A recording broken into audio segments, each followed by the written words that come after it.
À entendre le pouvoir, la répression ne prend jamais pour cible de simples manifestants, ni des militants, ne parlons même pas d'opposants. Ce sont toujours des casseurs, des délinquants, des terroristes qui se retrouvent en garde à vue, arrêtés ou aujourd'hui mutilés. Quel est l'objectif du pouvoir dans ces déplacements sémantiques ? Quel intérêt vital pour un gouvernement à invisibiliser le caractère politique des opérations de répression menées ? Pourquoi repeindre des syndicalistes en djihadistes, comme avait pu le faire le président du MEDEF ? Mon invitée du jour, Vanessa Codaccioni, est une spécialiste de ces questions. Chercheuse sur la question des justices d'exception, des crimes politiques et terroristes, elle est actuellement maître de conférences à Paris 8 et publie un nouveau livre, Répression, l'État face aux contestations politiques. Bonjour Vanessa. Bonjour. Merci d'être avec nous. Merci de m'inviter. Alors, nous vivons bien sûr depuis quelques mois, tout le monde le sait, une phase aiguë de contestation sociale. Et pourtant, je le disais à l'instant, c'est en tant que casseurs que les Gilets jaunes, par exemple, se voient attaquer. C'est en tant que complotistes appelant à commettre des violences que leurs leaders se voient pointer du doigt. Leur caractère d'opposant à la politique gouvernementale n'est jamais pointé officiellement dans le discours public. Cette stratégie du pouvoir, elle a évidemment une histoire. Est-ce que vous pouvez commencer par nous la retracer ? Alors c'est une très longue histoire. C'est-à-dire que de tout temps, les gouvernements ont refusé de reconnaître le caractère politique des mobiles, des revendications ou des passages à l'acte de leurs opposants. Tout simplement, pour une raison simple, c'est que les reconnaître comme des ennemis politiques, ça leur donne une légitimité à leurs opposants. Et ça, ils ne veulent pas. Ils veulent les traiter comme des criminels ou des délinquants, des casseurs, des terroristes. C'est-à-dire comme des individus qui agissent non pas pour des raisons idéologiques, non pas pour s'opposer à une politique injuste, mais simplement pour des motifs vils, comme la volonté de casser, la volonté de s'approprier, de voler autrui, la jalousie, la vengeance. Et donc ça a une histoire très longue. On pourrait remonter au terrorisme anarchiste du 19e siècle, qui a été considéré comme une association de malfaiteurs. Le mot a un sens, pas comme une association d'ennemis publics ou d'ennemis politiques, une association de malfaiteurs. Et depuis ce moment-là au moins, il y a toujours eu cette volonté de dépolitiser les gestes et les revendications des opposants et de les assimiler à des criminels. D'autres époques, à rebours de ça, ont parfois pu adopter la stratégie inverse, à savoir opter pour une politisation ouverte de la répression. On a pu ainsi traduire, vous le montrez dans le livre, des ennemis intérieurs devant des juridictions d'exception. Il y a une période très particulière en France entre 1963 et 1981 où les opposants ont été reconnus comme des ennemis politiques. Pourquoi ? Parce que le général de Gaulle, après la fin de la guerre d'Algérie, a créé un tribunal spécialisé dans les ennemis intérieurs. Il pensait à l'OAS quand il l'a créé. Après, ça s'est reporté sur les manifestants de mai 68, puis les maoïstes de la gauche prolétarienne dans les années 70, des militants de la LCR, des indépendantistes corses, basques, bretons, martiniquais, guadeloupéens, Action Directe. Et tous ces opposants-là ont été reconnus par des ennemis politiques. Ça veut dire quoi ? Ça veut dire qu'ils étaient traduits devant un tribunal politique et militaire. Donc, c'est-à-dire qu'ils étaient jugés par des juges choisis par le pouvoir politique, étaient gaullistes pour la plupart, et par des militaires de carrière. Ils étaient soumis à des dispositifs d'exception très particuliers, par exemple une garde à vue de 6, 7 jours, qui pouvait aller jusqu'à 15 jours, ce qui est parfaitement illégal. Et puis, ils pouvaient être aussi en détention illimitée. Par exemple, Jean-Marc Rouillant est resté 40 mois en prison sans aucune information sur son procès, sans aucune prolongation de sa détention provisoire. Donc, il y avait des dispositifs d'exception. Mais en revanche, quand ils rentraient dans le tribunal, ou quand ils rentraient en prison, puisqu'ils avaient un régime spécial en prison pour prisonniers politiques, ils étaient reconnus comme des ennemis politiques et non pas comme des criminels, des délinquants ou des terroristes.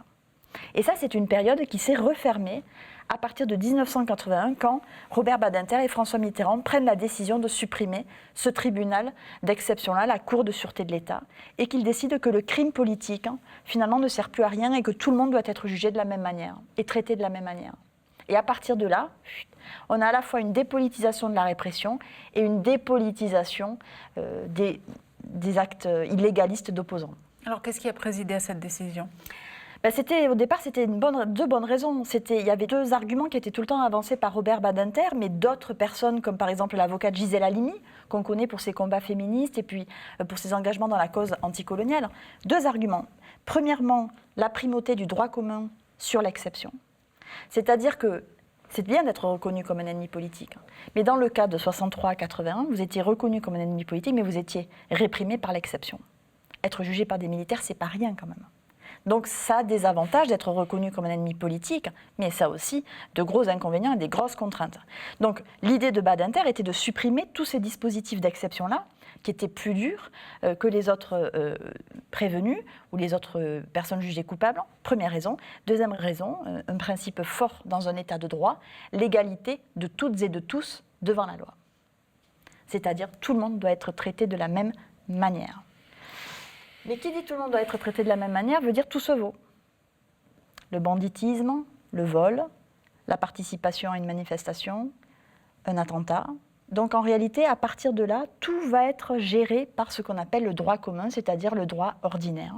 Et à partir de là, et ça c'est beaucoup plus embêtant, et j'en parle beaucoup dans mon livre, c'est les militants ou les militantes ne sont plus reconnus pour avoir commis des crimes et des délits politiques. Alors effectivement, aujourd'hui, le délit politique est plus que jamais assimilé au droit commun. On va en prendre quelques exemples, ils sont nombreux.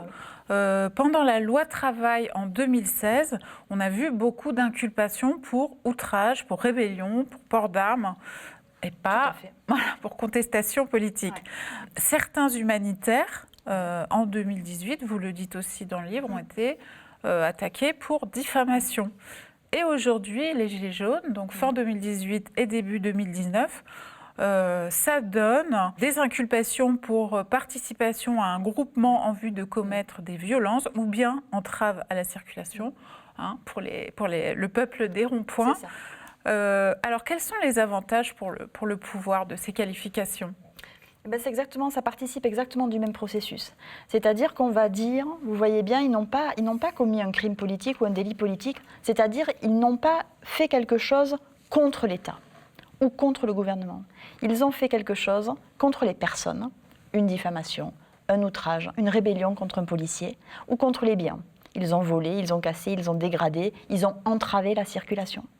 Autrement dit, tout ce qui était attentat contre la chose publique, l'État, la politique, est ramené à des atteintes aux personnes et aux biens, c'est-à-dire à des violences ou à des délits délictueux, criminels, mais pas politiques. Et l'avantage de ça, c'est une fois de plus de dire, vous ne voyez bien que ce ne sont pas des opposants, ce sont des criminels, ce sont des délinquants. C'est ça le véritable avantage. Il y a un autre aspect de cette même stratégie, auquel on ne pense pas forcément, c'est que des gens comme le groupe dit de Tarnac, pourtant accusés de faits extrêmement graves, puisqu'il s'agissait, les faits reprochés relevaient prétendument du terrorisme, n'ont pas été renvoyés devant des cours d'assises, mais en correctionnel, c'est-à-dire devant des juridictions où l'avocat a moins de temps et d'espace pour déployer sa plaidoirie, des cours où le risque de médiatisation et de starisation des inculpés est moindre. Oui. Le pouvoir politique a toujours peur des stars, comme vous dites. Alors ils ne le disent pas comme ça, mais plutôt des martyrs, des héros, de ceux qui vont apparaître comme des victimes de la répression. Et quel est le moment lors duquel quelqu'un peut apparaître comme une victime de la répression ? C'est le procès. Il y a donc un enjeu très fort autour du procès et notamment autour de la juridiction dans laquelle la militante ou le militant ou l'activiste va être jugé.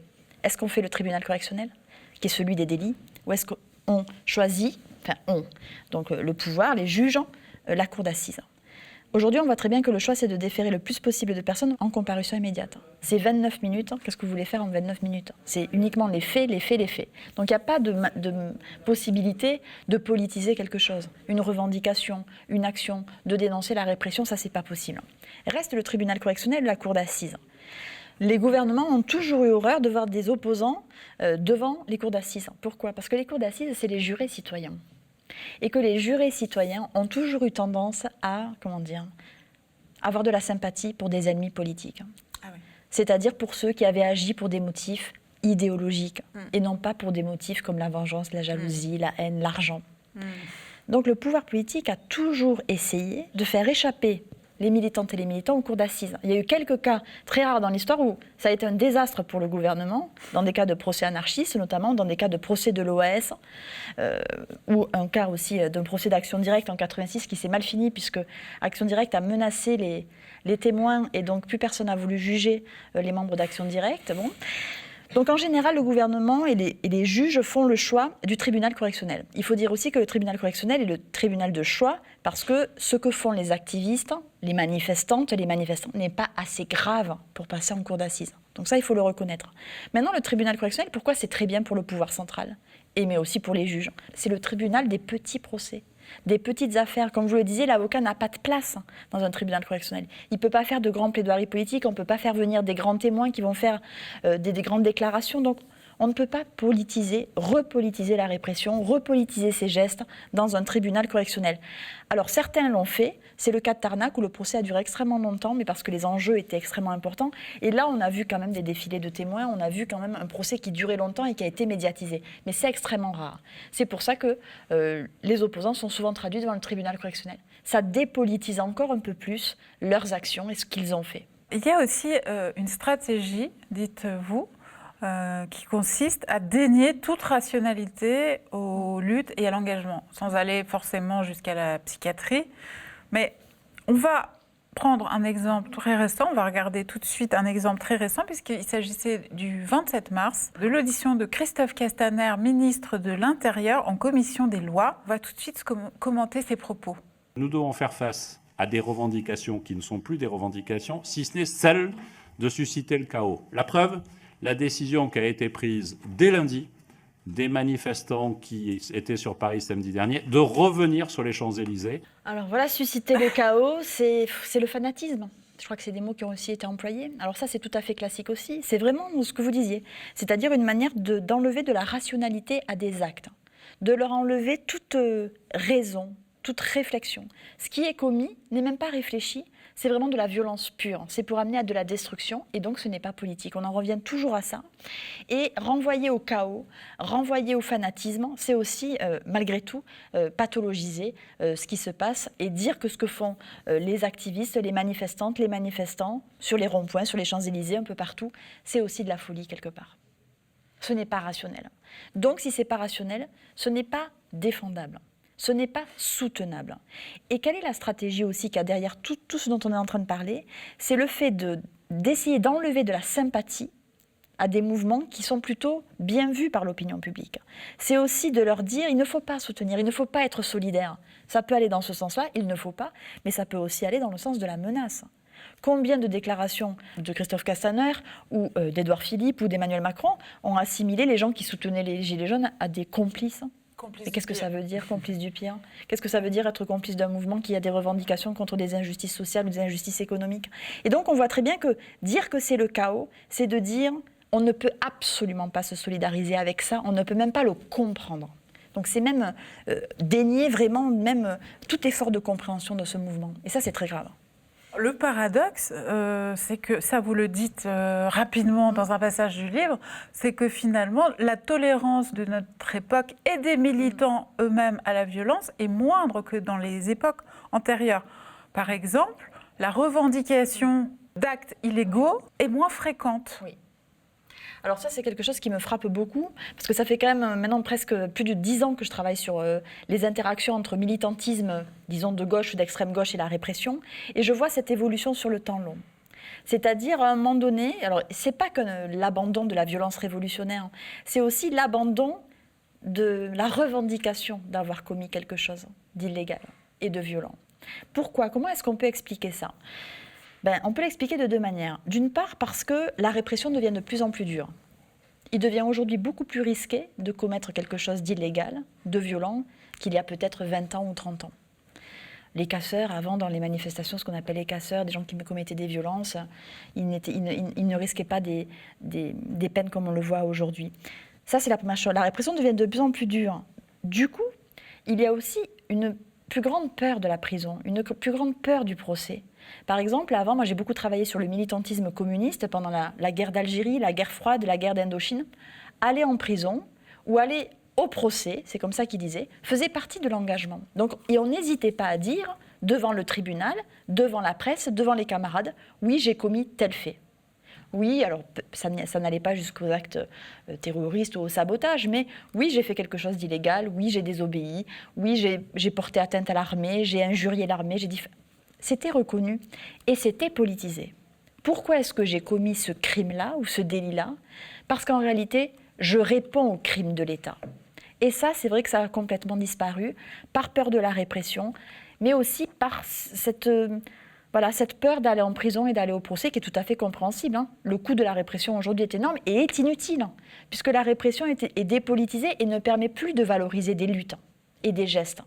C'est vrai que, pour rester un petit moment sur cette idée, vous citez l'exemple de militants communistes, le PCF étant le parti dont les militants ont été le plus lourdement réprimés, c'est toujours bon à rappeler, mais ça faisait partie finalement de l'engagement. Ah, oui. C'était une forme de prix à payer. C'est ça. Mais moi, j'avais fait des entretiens avec une cinquantaine de militants et de dirigeants communistes qui avaient donc milité à partir de la fin de la Seconde Guerre mondiale jusqu'à aujourd'hui, quasiment. Certains sont morts, malheureusement.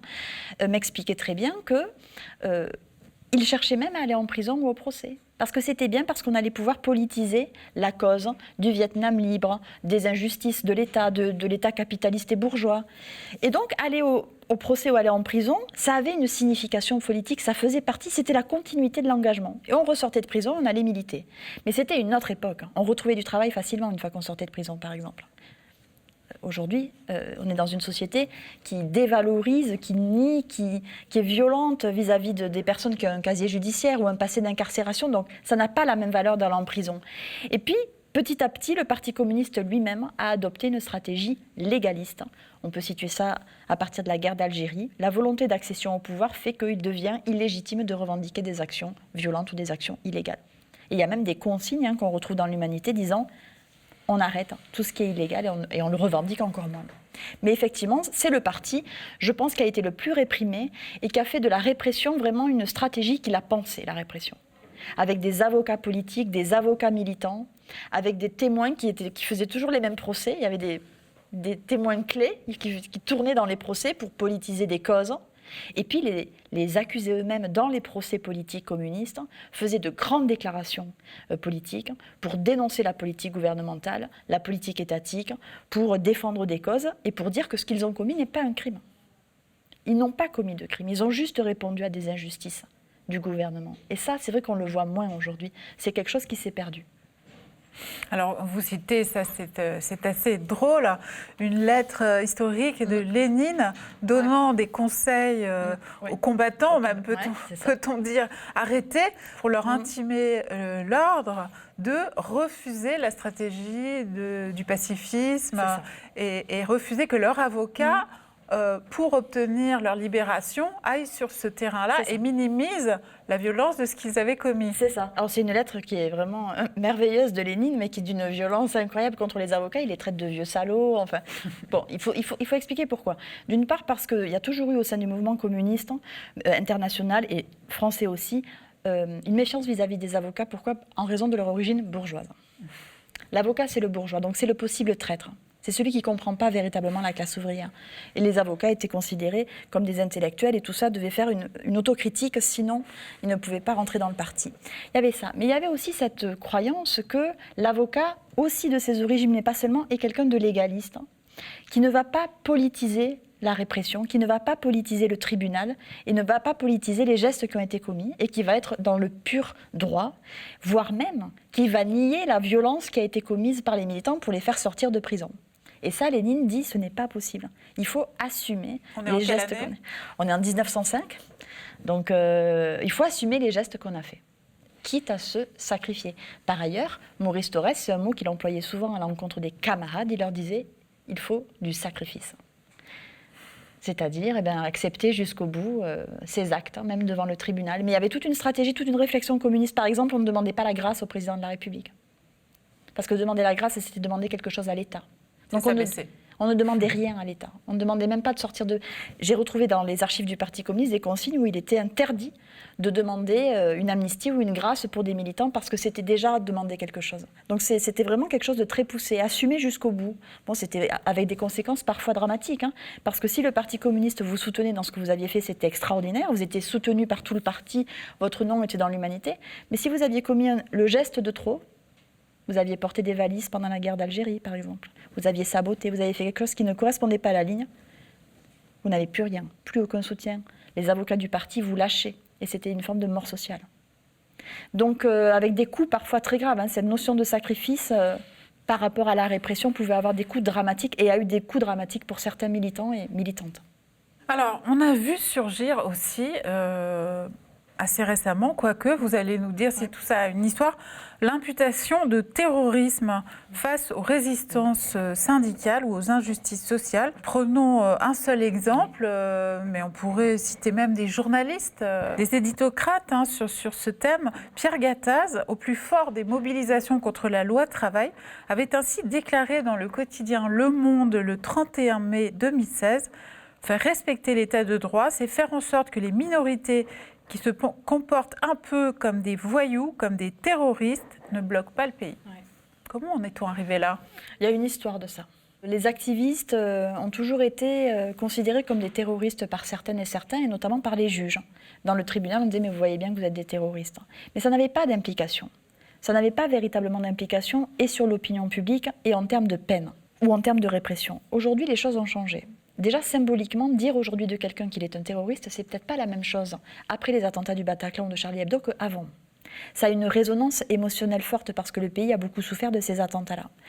D'ailleurs, dans le cas d'une grève, je le cite aussi, quelqu'un a dit que la grève était une forme de prise d'otage. Et il y a un gréviste qui était un rescapé du Bataclan qui a été obligé de dire moi j'étais au Bataclan, une prise d'otage c'est pas ça, c'est pas une grève. Donc arrêtons de comparer ce qui n'est pas comparable. Donc symboliquement aujourd'hui dire de quelqu'un, d'un mouvement, d'une lutte, d'un groupe que ce sont des terroristes, c'est extrêmement grave. Politiquement, symboliquement, c'est une injure. C'est un stigmate. Mais ça a aussi d'autres effets. C'est-à-dire que cette assimilation, militantisme, terrorisme, aujourd'hui elle veut dire quelque chose en termes de répression. Aujourd'hui, on va appliquer à des militantes, à des militants, à des gens en lutte, des dispositifs antiterroristes. L'exemple le plus frappant, c'est celui que vous citiez tout à l'heure, c'est Tarnac, où des militantes et des militants ont été inculpés d'association de malfaiteurs en lien avec une entreprise terroriste, ce qui est extrêmement grave, pour ensuite que ça retombe. Évidemment, il n'y avait pas de quoi le maintenir. Mais au bout de 10 ans. Au bout de 10 ans, ce qui a permis mais ça a permis quoi de dire association de malfaiteurs en lien avec une entreprise terroriste ? Un, les traiter comme des terroristes, symboliquement, politiquement, devant l'opinion, devant les médias, et deuxièmement, de mobiliser contre eux des dispositifs antiterroristes au départ. Donc ils n'ont pas été jugés comme des terroristes, mais ils ont été traités, réprimés comme des terroristes pendant 10 ans. Donc ça, c'est quelque chose de visible. Après, il y a des choses beaucoup plus insidieuses. Par exemple, on va énormément mobiliser aujourd'hui des dispositifs antiterroristes en matière de surveillance contre les militants. C'est ce qu'on voit à Bure notamment. Les militants de Bure aujourd'hui et les militantes sont réprimés comme des terroristes. Association de malfaiteurs, des écoutes, des photographies, des valises espionnes qui vont capter des appels téléphoniques, des messages téléphoniques, etc. Donc aujourd'hui, cette assimilation militantisme terroriste, elle va aggraver la répression. Véritablement aggraver la répression et permettre concrètement d'appliquer la lutte antiterroriste à la contestation politique. Ça, c'est extrêmement grave. Alors, on le sait, des éléments de l'état d'urgence, initialement prévus pour la guerre d'Algérie, pour des situations tout à fait exceptionnelles, est entré dans la législation commune. Oui. Alors ça aussi, il y aurait énormément de choses à dire sur la manière dont l'exception, en France mais aussi dans le monde, elle se banalise, elle devient ordinaire. Aujourd'hui, on n'a plus besoin de l'état d'urgence pour être soumis à des dispositifs d'état d'urgence. Les perquisitions administratives, par exemple, l'assignation à résidence, être dans un périmètre de sécurité décidé par le préfet. Ce qui veut dire que, malheureusement, s'il y avait un événement extrêmement grave, on aurait toujours cet état d'urgence qui est là, et on pourrait en plus proclamer l'état d'urgence. Donc, on serait dans un double état d'urgence, ce qui serait une monstruosité, mais qui est possible. Mais ça montre bien comment des législations liberticides, des législations d'exception sont votées continuellement, de manière tout à fait cyclique, s'empilent les unes les autres, officiellement pour les terroristes, et en particulier pour les djihadistes. Alors au départ, c'était les autoradicalisés, les loups solitaires, les réseaux d'acheminement au djihad. Et puis finalement, et très vite, ça va s'appliquer au militantisme. Et ce que vous dites sur l'état d'urgence est parfaitement illustratif de ça. L'état d'urgence a été proclamé juste après les attentats du Bataclan en novembre 2015. 3 semaines après, ce sont des militants de la COP21 qui ont été assignés à résidence. Autrement dit, il a fallu 3 semaines uniquement pour qu'un dispositif officiellement adopté pour lutter contre des djihadistes qui venaient de commettre un massacre, ou leurs complices, ou leur soutien, s'applique à des militants écologistes. Et puis surtout, et là alors on entre pleinement dans ce qui se passe aujourd'hui avec le mouvement des Gilets jaunes, il y a eu des centaines et des centaines d'interdictions de séjour contre des militantes et des militants pendant l'état d'urgence, c'est-à-dire des interdictions de manifester. Et on voit très bien que c'est ce à quoi on arrive. C'est une généralisation des interdictions de manifester. Alors, en effet, vous rappelez des chiffres impressionnants, puisque une des tactiques mises en œuvre contre les Gilets jaunes au sommet de l'État consiste à tuer les manifestations dans l'œuf, en amont. Donc, prenons un seul chiffre, le 8 décembre, donc une période où le gouvernement a eu très très peur, puisque ça suivait d'une semaine, bien sûr, les événements du 1er décembre. 1723 arrestations préventives sur le sol français, dont plus de 1000 rien qu'à Paris. Tout ça, dites-vous, et je cite votre phrase parce qu'elle n'est pas sans tristesse, tout ça pour empêcher le mouvement, je vous cite, de se poursuivre, les solidarités de prendre de l'ampleur et pouvoir annoncer par la suite l'essoufflement de la mobilisation en agitant la chute des effectifs manifestants. Oui. C'est la triste réalité, c'est que ce dont on parle là, ça s'applique au mouvement des Gilets jaunes, c'est-à-dire qu'on voit très bien qu'on ne sait pas gérer, ou on fait semblant de ne pas gérer, ce qui est encore une chose différente. Et donc, pour empêcher les gens de manifester, de revendiquer, de lutter, on va, comme vous le dites très bien, tuer la manifestation dans l'œuf, tuer ses revendications dans l'œuf, en empêchant les gens de militer. C'est-à-dire qu'on va les arrêter, les traduire en justice avant toute manifestation. Qu'est-ce que ça veut dire ? Ça veut dire que c'est une répression préventive. Et là encore, on en revient à l'application de l'antiterrorisme, à la lutte ou à la gestion de la contestation politique, puisque l'antiterrorisme est préventif. Il vise à empêcher des gens de passer à l'acte, de commettre quelque chose. Et bien on va appliquer ça au militantisme, quitte à réduire les libertés, les garanties fondamentales, les libertés individuelles. On va empêcher les gens de manifester. Voilà. À vous entendre et à vous lire, on a le sentiment que l'époque devient de plus en plus répressive, au-delà des stratégies gouvernementales momentanées. Qu'est-ce qui explique l'acceptation de ça par la population ? C'est compliqué. C'est une question qui m'intéresse beaucoup et à laquelle je me heurte. J'aimerais comprendre l'acceptation de ça. À mon avis, il y a plusieurs raisons. C'est qu'il y a une intolérance, on le disait tout à l'heure, à la violence, et notamment à la violence même politique. Les violences syndicales ne sont plus acceptées par la société, les violences politiques encore moins. On le voit avec les Gilets jaunes, les gens et les sondages, alors il faut se méfier des sondages, mais ont montré que les gens soutenaient le mouvement et comprenaient les violences. Ça veut dire comprendre n'est pas accepter. Donc il y a un rejet croissant dans les démocraties occidentales de la violence politique, de ce qui se voit trop, de ce qui empêche. Les gens, ils ont envie d'aller faire leurs courses le samedi, ils ont envie de... C'est vrai, ils ont envie d'aller, je sais pas, au bon marché, aux Galeries Lafayette, acheter des habits, j'en sais rien, et pas être empêchés dans leur liberté de consommer. Il y a ça. Il y a quelque chose de plus profond, je crois, c'est qu'il y a des tendances sécuritaires dans les démocraties occidentales qui sont très fortes. J'avais déjà observé ça quand j'avais travaillé sur la lutte contre les cambriolages, les vols, les atteintes aux biens. Les gens étaient prêts à, je sais pas moi, condamner des gens à mort parce qu'ils avaient cambriolé, au motif que la propriété, c'était une partie de soi, et que les gens avaient travaillé toute leur vie, et donc si quelqu'un leur volait quelque chose, eh bien, ils méritaient la mort. Donc on mettait sur le même plan le droit à la vie et le droit à la propriété. Quand on regarde les sondages, même si j'aime pas les sondages, quand on regarde les sondages récents d'une dizaine d'années, au moins depuis le 11 septembre 2001, sur l'acceptation de techniques de répression, mais c'est dramatique. Je lisais récemment un article de Michel Terechenko, qui est un spécialiste de la torture, et qui expliquait qu'aujourd'hui, 36% des Français au moins sont d'accord pour torturer des gens, si on considère que c'est des terroristes, par exemple. Il y a un sondage qui est paru il y a deux jours, je crois, dans mon journal de droite, et qui expliquait que plus de 50% des Français sont prêts à renoncer un peu à leur liberté pour plus de sécurité.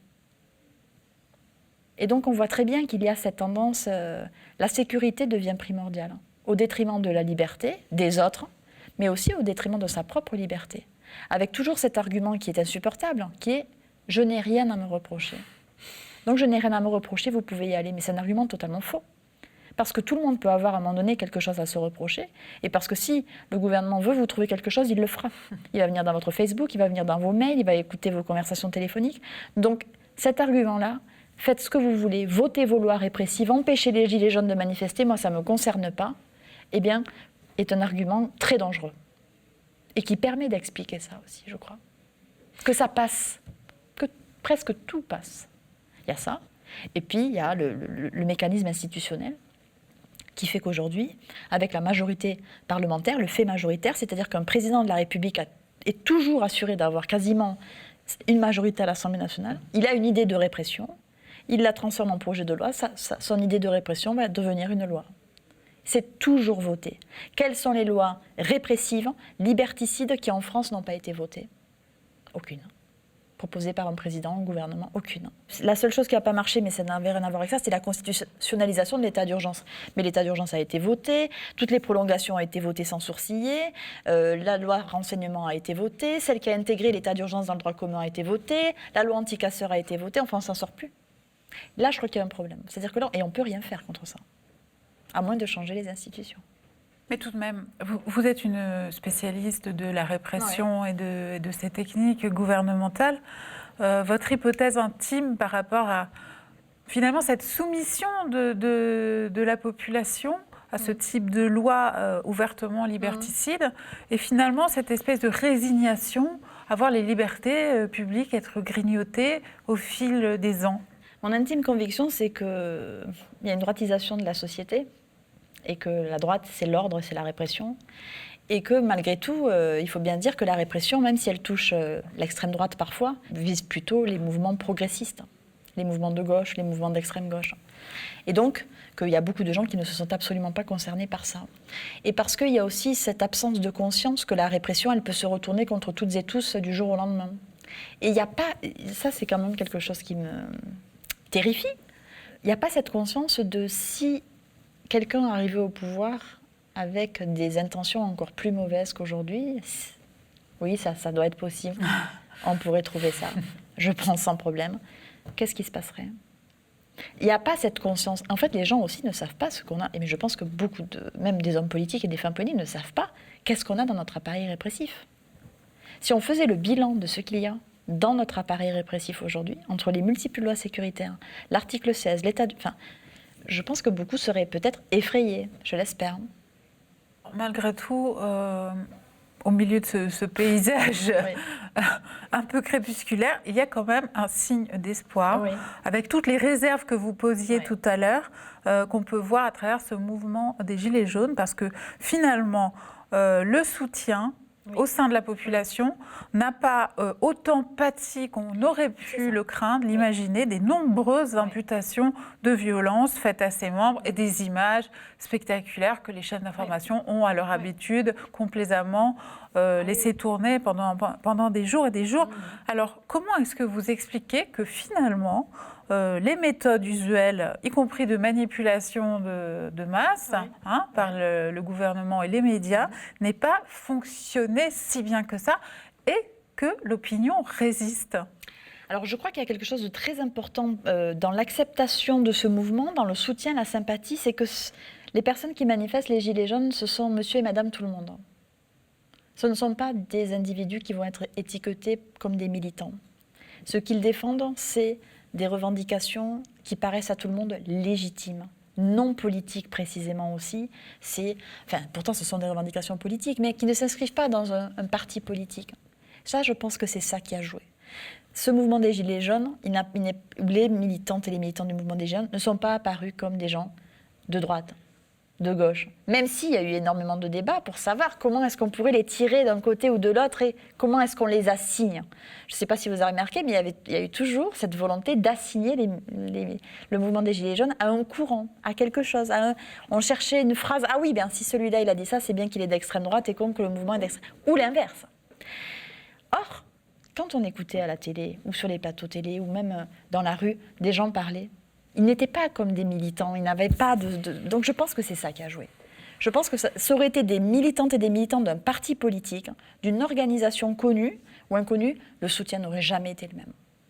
Ce sont des individus ordinaires, avec des revendications que tout un chacun peut comprendre. Combien de gens prennent leur voiture en France? Des millions et des millions. Quand on dit l'essence est trop chère, ça parle à combien de gens? À beaucoup. Donc les revendications permettaient aussi de toucher un public beaucoup plus large. Est-ce que vous êtes inquiète aujourd'hui concernant la répression Moi, je suis toujours inquiète. Mise en place depuis quelques mois. Moi, je suis toujours très inquiète. Moi, je suis toujours très inquiète. Alors, peut-être pas en termes de répression physique, parce qu'on voit très bien qu'évidemment, il y a des peines très lourdes, il y a des militantes et des militants qui peuvent être condamnés lourdement, qui peuvent aller en prison. Moi, ce qui m'inquiète énormément, c'est l'aseptisation de la vie politique, sa professionnalisation extrême. Et le fait que le gouvernement, aujourd'hui, est en train encore plus de réduire déjà le droit de manifester, mais de manière générale, de réduire ce que ça veut dire faire de la politique. Militer aujourd'hui, manifester, faire de la politique, revendiquer, lutter, doit s'inscrire dans des formes préétablies, considérées comme acceptables, légitimes, pacifiques, légalistes, respectueuses de la police, respectueuses de l'État. Donc on est en train de réduire la sphère de ce qui peut se faire en matière de militantisme. Et ça, c'est extrêmement grave. Parce que moi, j'ai un souvenir que je donne souvent, qui m'a beaucoup marqué. C'est le souvenir d'une manifestation sous l'état d'urgence en juin 2016, où on a tourné autour de la place de la Bastille sur 1,5 km. Est-ce que c'est pas ça qu'ils veulent? Que les manifestations... Qu'ils le veuillent, ça c'est sûr. Qu'ils l'obtiennent, c'est une autre histoire. Vous savez, si on interdit les gens de manifester, si on interdit de se couvrir le visage alors qu'il y a des tas de gaz lacrymogènes et pour plein de raisons, si on multiplie les délits liés au militantisme, on va arriver à une aseptisation de ça. Est-ce que c'est pas ça? En fait, ils veulent que les gens partent d'un point A à un point B, sans mot d'ordre trop, attention, choquant, je ne sais pas trop quoi. Et donc, finalement, on uniformise la manière de faire de la politique et que la politique ne soit plus réservée qu'à eux, à elles et à eux, les élites politiques. Pour se souvenir de ce qu'a pu être la politique à d'autres époques, je recommande vivement votre livre qui sort d'ici 2 jours, c'est ça, je crois, aux éditions Textuelles, Répression, l'État face aux contestations politiques, une traversée de toutes les stratégies gouvernementales pour contenir la contestation de la Révolution française à la guerre d'Algérie jusqu'aux Gilets jaunes. Ouais. Merci beaucoup, Vanessa Codaccioni, d'être venue nous voir aujourd'hui à Montreuil. Je vous dis à tous à très bientôt pour un prochain entretien libre.